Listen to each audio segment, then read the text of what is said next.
The haunting chords of Elena's symphony. Elena moved with a quiet focus, a stark contrast to the ancient, slumbering beast of intuition inside her that had now lifted its head, ears perked and alert. The kitchen was in perfect order, the kind only achieved before guests arrive or a major event. In her favorite cherry-colored house dress, she was putting the final touches on a table laid with a starched white cloth, already set with crystal salad bowls. The centerpiece of the evening, the Olivier salad, was diced with the precise neatness she was famous for among her friends. She never used sausage, only beef she had boiled for 3 hours with peppercorns, so the meat would melt in the mouth. André walked into the kitchen, fastening his cuffs on the move. The light dusting of gray at his temples lent him an air of solidity. 10 years of marriage had not turned him into mere familiar furniture for her. She still loved him. "Andriusha, I didn't touch it. Look on the shoe rack in the hall. You came in yesterday and just dropped it there." He darted into the corridor. A second later, a sigh of relief was heard. "Yeah, sorry. My nerves are shot." Elena followed him out. André stood before the mirror, nervously adjusting his tie. His hands trembled slightly. "Darling, maybe." "Don't go?" she asked softly, placing a hand on his shoulder. "All normal people are already seeing off the old year. Surely Shevelev can wait until the 3rd. André shrugged his shoulders sharply. "Lena, you don't understand." His voice took on a metallic edge. "It's the holding company's annual balance. The numbers are off by 3 million. If we don't reconcile the accounts today, by January 1st we'll all be out on the street. Do you want me to start the year unemployed?" He turned to her, and for a moment, a flicker of pleading or fear passed through his eyes. Elena didn't have time to decipher it. She only saw a tired husband sacrificing the holiday for his family. "Of course not," she said hurriedly, smiling to hide the hurt. "I understand. I packed you some food. Look," she handed him a sturdy bag. "Containers. Olivier, just how you like it, no peas on top, I mix them in. Sandwiches with caviar. Just butter, slightly softened so it spreads. Don't turn the bag over. And tangerines. I peeled them so your hands wouldn't get sticky at the keyboard. You're a saint, Lenka." "Stop it," she waved him off. "What time should I expect you?" "I don't know," he said, hurriedly putting on his down jacket, avoiding her eyes. "Maybe I'll make it by the chimes, maybe not. It's a complete mess there. The audit guys are pulling an all-nighter too. Shevelev is on a rampage. You go to bed. Don't wait up. I'll come in quietly and sleep in the living room if it's late." He leaned in, giving her a quick, dry peck on the cheek, a sliding kiss that smelled of expensive cologne. The silence of the apartment, which had felt cozy just a minute ago, now pressed down on her like a heavy quilted blanket. A blanket, she thought, looking at her reflection in the mirror, a beautiful 42-year-old woman with her hair up and sad eyes. So much for the holiday. To keep from crying, Elena decided to call Sveta. Sveta wasn't just a friend. She had been part of her life for 20 years.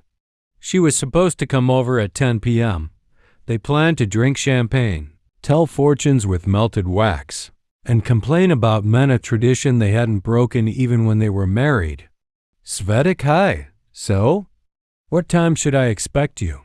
I've set the table, made your favorite mimosa salad." The phone emitted a cough, too loud, too theatrical. "Oh, Lenka. What mimosa?" "I'm flat on my back. Temperature of 39.5 degrees Celsius, 103 degrees Fahrenheit. Every bone aches, even blinking hurts. Must be that new flu going around." Elena felt a prick of disappointment mixed with concern. "Goodness! Have you called a doctor?" "No," Sveta almost shouted, panicky. No, don't even think about coming over. It's very contagious.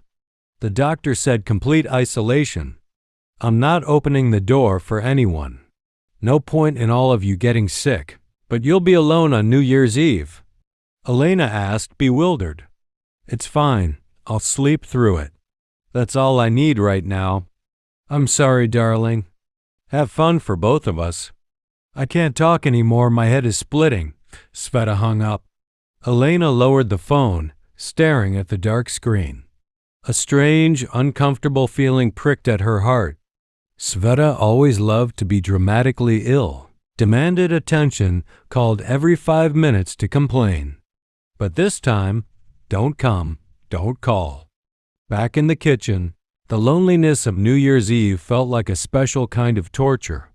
The TV buzzed. The apartment suddenly felt unbearably stuffy. The radiators were blazing as if trying to compensate for the lack of warmth in her heart. Elena threw a downy shawl over her shoulders and stepped onto the balcony. The frosty air hit her face, making her take a deep breath. From the 7th floor, the city lived its own life below.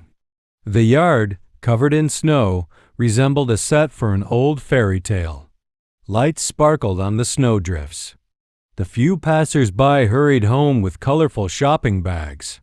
Leaning her elbows on the cold railing, Elena let her gaze drift absently over the parking lot. There were many cars. Everyone had either left for parties or, conversely, returned home. Her gaze caught on a silver SUV parked in the yard of the building opposite. Her heart skipped a beat, then began to pound faster, thudding dully in her temples. Don't be silly, she told herself. Every second car is silver these days. She squinted. Andrei's car had a distinct feature, a roof box they had bought for a trip to Karelia and never removed.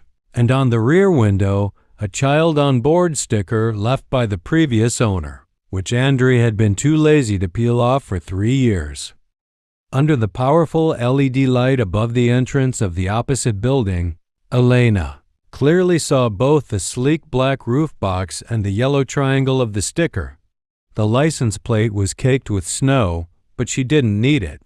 She would have recognized that car anywhere. Why is it here? Andrei's office was on the other side of the river, in the business district, a 40-minute drive without traffic. Why would he park in the neighboring yard if he was late to save a report? And then, a terrible suspicion, like a snake, slithered into her soul. The building opposite. 3rd entrance. 3rd floor. Windows facing the yard. That's where Sveta lived. No, Elena whispered, gripping the railing. No, Lena, this is paranoia. But the puzzle pieces in her mind assembled on their own. The urgent report on December 31st. Sveta's sudden illness with a ban on visits. The car in a yard where it had no business being. Andrei's strange behavior before leaving nervousness, evasive eyes. Elena rushed back inside. Her hand shook so badly she missed the contacts icon 3 times before the call finally went through to Andrei. Long rings. 1, 2. Hello? His voice was a tense hiss. Lena, I can't talk. We're in a meeting. Shevelev is yelling. Why is it so quiet there?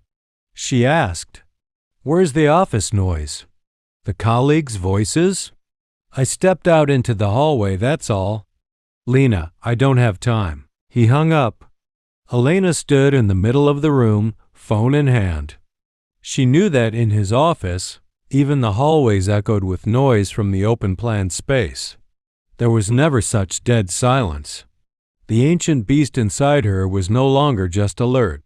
It was now wide awake, baring its teeth, and its low growl was the only thing she could hear in the crushing silence of her New Year's Eve.